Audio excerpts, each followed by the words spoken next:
상황이 지금 어떻게 돌아가는 건지 좀 너무 엄혹한 상황으로 가고 있고 지금 북중러대 한미일 삼각구도가 계속 고착화되고 있고요. 경우에 따라서는 한미일 삼각동맹 일본이 왜 들어와야 되는지 알 수 없다. 일본이 이제 군사적으로 계속 성장하는 것에 대해서 우리 정부가 오히려 용인하거나 길을 터주는 방식으로 가면 종국에는 육상 자위대가 한반도에 상륙하는 상황까지도 우리가 염두에 두어야 되는 것은 아닌가라는 우려도 있습니다. 어떻게 보십니까? 78년 전에 우리는 해방된 줄 알았는데 그날이 분단의 첫날이었거든요. 이제 22년밖에 안 남았어요. 100년이. 분단 100년이. 그러면 중국은 공산당 창당을 1949년에 하고 2049년에 중국몽 100년이 될 때 세계 최강이 되겠다고 했잖아요. 네. 그러면 우리 한민족으로서는 분단 100년이 됐을 때 적어도 분단 체제를 남북 연합 체제까지는 가야 되지 않겠습니까? 남북 연합. 그게 우리 정부의 공식적인 통일 방안의 2단계에 해당하는 건데요. 그런 목표를 저는 공유할 필요가 있다고 봅니다. 네. 그러면 100년 얼마 안 남았어요. 22년 남았는데요. 그때까지 남북 연합 그 전에 충분히 가능합니다. 네. 사실은 제가 2007년에 저에게 기회를 주셨다면 2007년, 2012년 사이에 남북연합으로 갔다고 저는 생각합니다. 남북연합으로. 핵 문제는 해결됐고요. 그 시대를 위해서 가야 하는데 윤석열이라는 변칙 정권이 등장한 거예요. 네.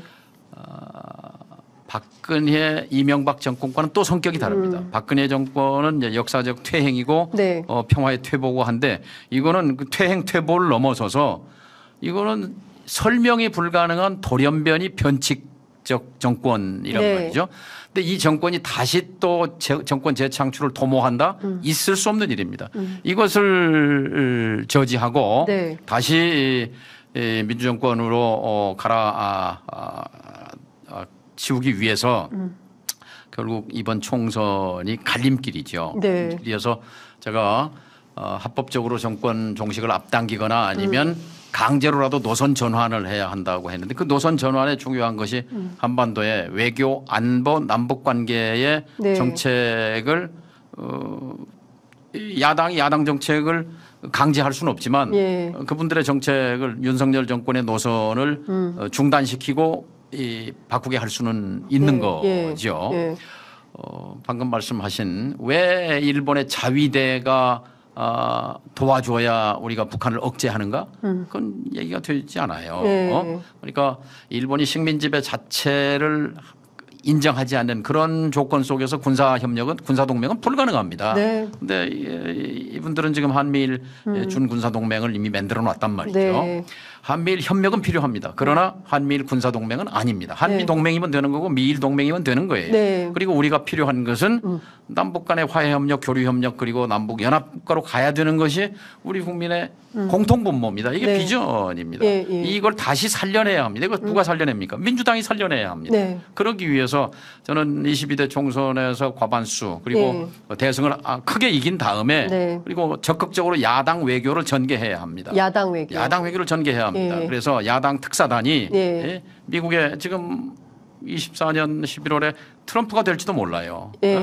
그럼 민주당 공화당 양당을 상대로 적어도 한반도의 문제를 이렇게 전략적 무시 방치 계속해서 이렇게 가는 것 이것이 궁극적으로는 미국의 이익에 부합하지 않는다라는 점을 적극 설득하고 한국의 역할론 우리가 야당이 정권 잡으면 우리는 다시 남북 화해협력 교류협력으로 갈 거고 남북연합을 추구할 거다. 한반도 비핵화를 추구할 거다. 그리고 중국과 함께 사자회동을 추동할 거다. 당신들 우리의 입장을 이해하고 지나치게 이 윤석열 정권을 상대로 한미일 삼각동맹 가는 거 우리는 한중 관계도 개선해야 하고 한일 관계도 우호적인 협력 관계를 갖고 가려고 한다라는 야당의 입장을 분명히 전해야 미국 사람들도 그 사람들 합리적인 설명을 하면은 이해는 합니다. 이해. 물론 자기들의 이해관계가 먼저지만. 근데 지금 상황을 놓고 보면 한반도 비핵화를 하기에는 그러나 포기할 수 없죠.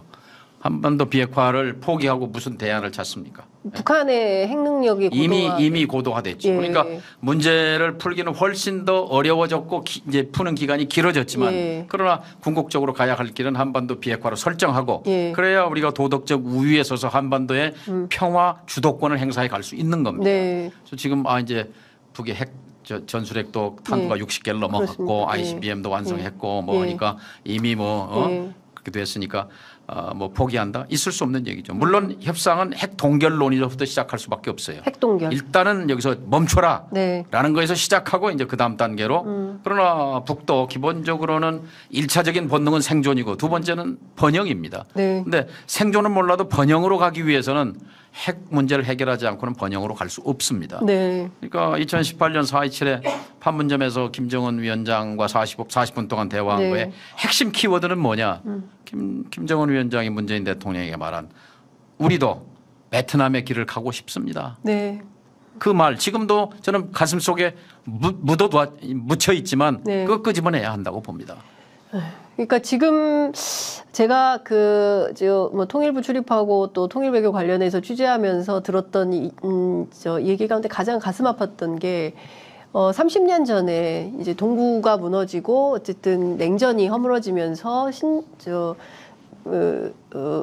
어쨌든 평화무드로 막 갈 때 우리는 중국하고 러시아하고 외교를 하면서 경제적으로 번영할 수 있는 어떤 기회가 있었던 반면 북한은 미국하고 일본하고 수교를 맺지 못했고 외교 우리가 방해했어요.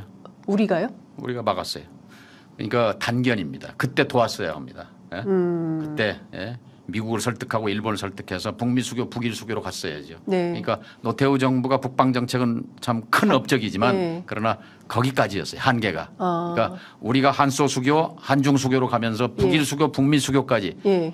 김대중 김대중 후보가 40대 시절에 4대국 보장론 그 비전을 결여했던 거죠. 그때 놓쳤습니다. 그러니까 그때로부터 핵무기, 그러니까 93년 1차 북핵 위기가 터졌을 때부터 30년간 그냥 핵무기 개발하는 데만 모든 에너지를 여러 번 기회가 있었어요. 그걸 해결할 수 있는 기회가 있었는데 그 핵심은 이제 북미 수교였고 그것을 이끌어낼 수 있는 여러 번 기회. 불운도 겹쳤죠. 왜냐하면 2000년, 2007년, 2022년 세 번 다 이제 정권 교체인데 2000년은 저쪽에서 엘고어가 떨어지고 부시가 됐죠. 원리주의 정권, 근본주의를 북을 사탄이라고 하는 정권이 탄생한 바람에 어그러졌고 2007년은 정동영 떨어진 것이 또 이제 이명박 정부로 바뀌면서 이제 대북 적대시 정책으로 돌았죠. 2022년 윤석열 한국에서의 정권 교체 2번 놓친 거, 미국에서의 2000년 정권 교체가 또 된 거. 이런 불운이 세 차례 겹치면서 분단 78년에 이르는 거죠. 2024년 새해에는 4월에 총선이 있고 11월에 미국 대선이 있습니다. 한반도 정세가 어떻게 요동칠 거라고 전망하십니까? 뭐 총선은 노력하면 여기서 이제 그 대외 정책을 수정을 요구할 수 있는 그런 힘이 쪽 민주당에 생길 거고요. 그다음에 트럼프가 되는 것은 세계적으로 보면 재앙이죠. 재앙인데 한반도 문제로 좁혀서 보면 지금 자나깨나 김정은 위원장은 트럼프 되기를 고대하죠. 트럼프도 또 나하고 김정은 사이 좋다 이렇게 말하지 않습니까? 한반도 문제에서는 어떤 새로운 돌파구가 만들어질 수도 있다. 뭐 이렇게도 볼 수 있죠. 알겠습니다.